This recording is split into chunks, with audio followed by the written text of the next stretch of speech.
عجیب و غریب ٹریجڈی یہ ہوئی ہے ہمارے ساتھ میں کہ شیطان نے جو خاص الخاص ایام تھے بہت زیادہ ریچارج ہونے کے اور پوری اپنی اس ملت کے اصل سورس سے اپنے تعلق کو زندہ کرنے اور ایک نئی جان اس کے اندر پھونکنے کے انہی دنوں میں شیطان نے ہم کو ایسا الجھایا ہے کہ اب ہمارے لیے یہ تمام چیزیں اس کی کوئی اہمیت ضرورت رہی نہیں.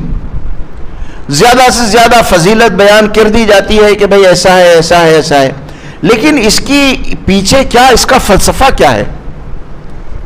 کیوں یہ جیسے رمضان تھا ایک، تو رمضان کو پورا کا پورا افطار اور سحری کے نظر کر دیا، جھونک دیا. یہ ایک خطرناک قسم کی شیطانی اور دجالی تدبیر ہے. اور یہ جو 10 دن تھے، اس 10 دن کو قربانی کے جانور خریدنے، نہلانے دھلانے، کھلانے پلانے، گھمانے پھرانے، تصویریں لے لے کر واٹس ایپ پر شیئر کرنے، اس کے نظر کر دیا.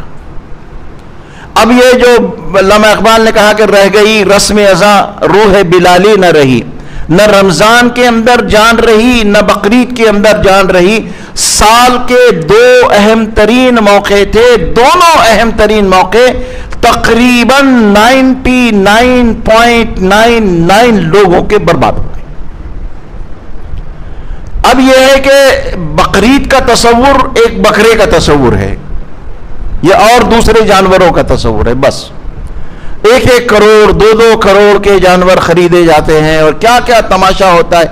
پورے کے پورے ان ایام کو جھونک دیا ایک قربانی میں، اور رمضان کو سحری اور افطار کے کھانے پینے اور تیاری میں، اور یا کپڑا وپڑا